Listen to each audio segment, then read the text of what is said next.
Alabama has had a ton of success in the transfer portal, but they've also lost some good players as well, which is what you expect this time of year. The problem is we got another game to play. Yeah, the ReliaQuest Bowl in Tampa, the old Outback Bowl. New Year's Eve against Michigan, and it counts. Who's going to catch the ball? And we're going to talk about the transfer portal and how that's going to affect this roster right here on the Bama Tailgate YouTube channel. So like, subscribe, thumbs up, get in the comments section, however you want to do it. Thank you for being here. Roll Tide, everybody. Let's go.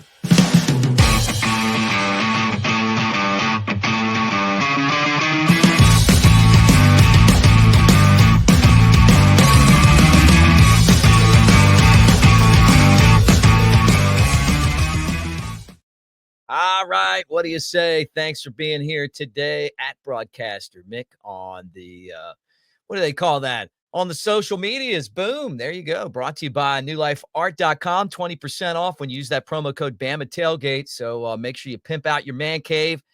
Great gifts. Get that holiday money. You want to Bama it up. Nothing better than Daniel Moore and those New Life Art prints. I like the big ones. I know the small ones are cool too. The mugs, the calendars. We got some calendars here. We'll give some away to you guys for watching the show too. We'll have some more giveaways as we hang out. All right, look, this is something that we've talked a lot about is the guys that we lost and the guys that we gained in the transfer portal. And we've been covering this closely, and I'll tell you what, it's the way that college football works, where you got guys coming out, guys going in, whatever, right? The problem is that they do this portal deal, and then you got games left to play.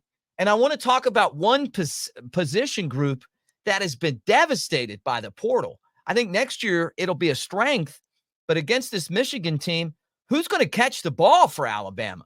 All right, transfer portal. You guys know this already. You're talking about Prentice, Kendrick Law, Caleb Odom, and Emmanuel Henderson all transferring. And if you're curious, Odom went to Ole Miss, Prentice to Baylor, Law to Kentucky. Have fun there, buddy. And and Henderson to Kansas. Okay. So good for you. Right. Bama got, they got one wide receiver. Horton transferred him from Miami. And they'll get more. There'll probably be another guy, maybe Concepcion. Who knows? I don't know how that's all going to shake out, but there's going to be other receivers. Plus, you got guys last year that played that should be able to help. Now, here's the issue with this particular group, right? You got Jeremy Bernard and Ryan Williams.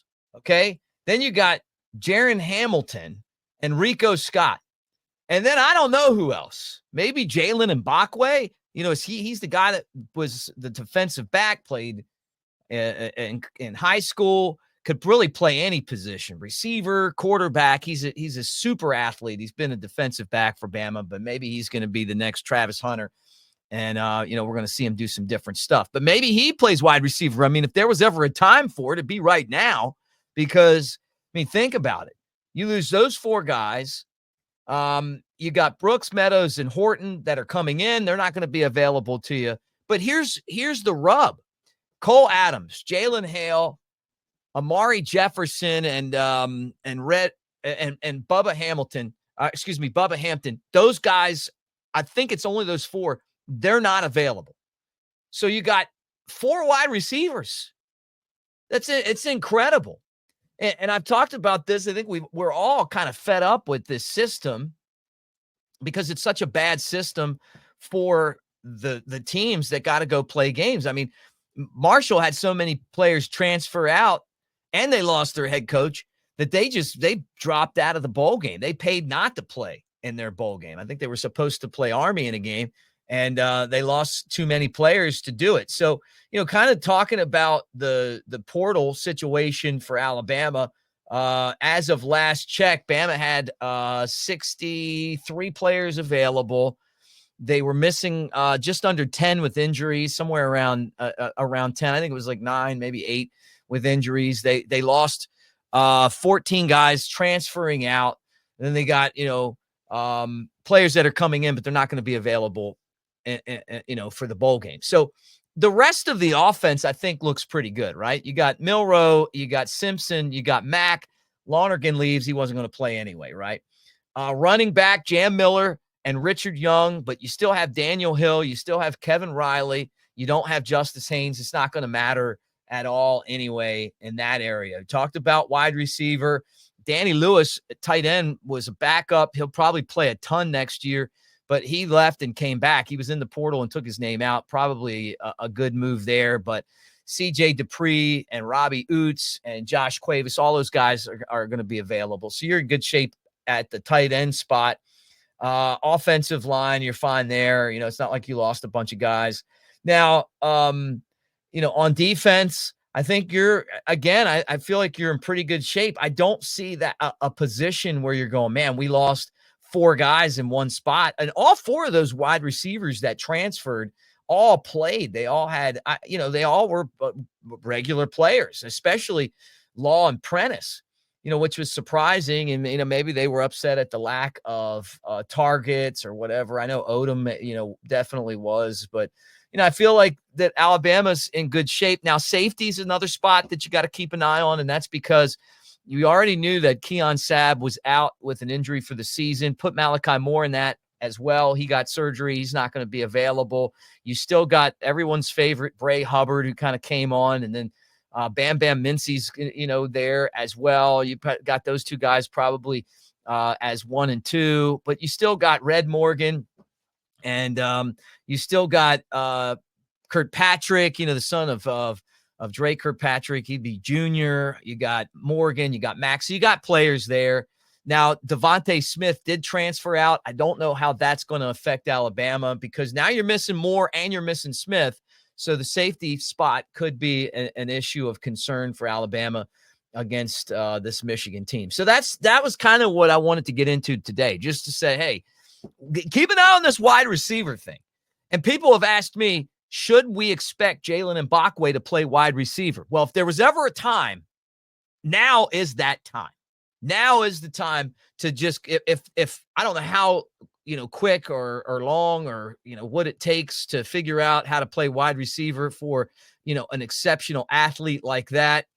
But, the cornerback spot, you lost Jaleel Hurley. He wasn't good enough to play, so not a big deal, right? And you got Damani Jackson, you got Xavier Brown, you got Deshaun Jones, right? And then Mbakwe, Mbakwe maybe the 3rd or the 4th guy in that list. So if you can make it work, now would be a time to make it work. But the secondary's a little bit thin with, just because of injuries in that safety spot. But end of the day, maybe now is when we see what Jaylen Mbakwe can do. The game, and you guys have gotten on to me, and I hear you.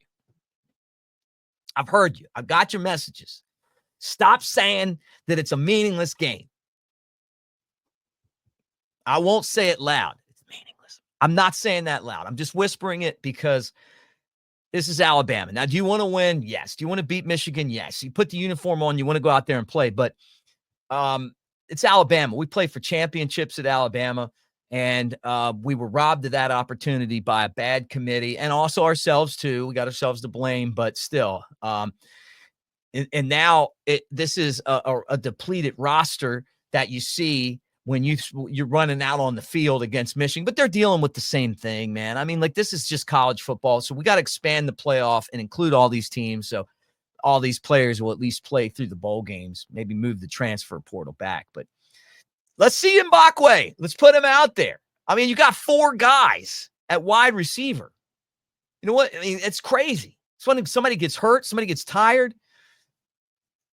This is as thin as I have ever seen us. And I'm sure there's some walk-ons that'll get an opportunity in this as well. I've got to ask around and see if there's a dark horse here. But going into this Michigan game on New Year's Eve, a lot of fun. All right. Thank you, guys. Promised you I'd be back. Tomorrow's Christmas. I got you covered. I'm doing it for you. Doing it for you guys on the channel, working through the holidays. All I ask is a thumbs up, is a subscribe, share with your friends. Hang out here on the channel. Be part of what we're doing. And really, and all of you guys that reach out, that are part of what we do here, man, thank you. Love all of you guys. thank you for being here. It's going to be a lot of fun. We're going to cover this bowl game here and on Cover Crimson like it's a bowl game that is a bowl game that is played in Tampa that, no, I'm just kidding. Look, it's football. I'm just glad we got another game. But tailgate show, we'll have that too. Coker and I, we'll do the regular tailgate show like always. We'll do it for you guys. Merry Christmas, everybody. Happy Hanukkah. I know, I got some Jewish friends out there. Happy holidays, however you celebrate. And thank you. All right, couple things I do want to say, though, before I get off the air. First off, you're looking for something to do December 28th. Hinder Tonic Fuel 90s concert, Silver Star Convention Center, Philadelphia, Mississippi. Take advantage of that. You need an excuse to get away from the in-laws. Boom, there you go. Hey, you just want to do something fun. You love get on your Apple Music and pull up all their tunes, man. These are great 90s band. So it's a good place to go watch. The beers, if you guys like to drink beer, are really affordable. Big Sexy and I went and saw Boys to Men right after we got back from Vegas, and the beers at the convention center were a third of what we were paying in the Spear. Yeah. So I just give you an idea. I was like, whoa, I'll get this next round too, buddy. It's easy to pick up a round when you're not paying like $19 a beer. Anyway, but honestly, guys, it's great over there. You got table games and slots. You got the sports book at Golden Moon. And you got the spa if you need a little bit of R&R to get you started for the New Year's. So take advantage of that. We appreciate them. And we'll talk to you guys again tomorrow on Christmas. Doing it on Christmas. You'll be opening up your gifts with us, hopefully. Hopefully Bama will be opening up some gifts. Love to see that too. Hey, everybody. Thanks, and roll tide.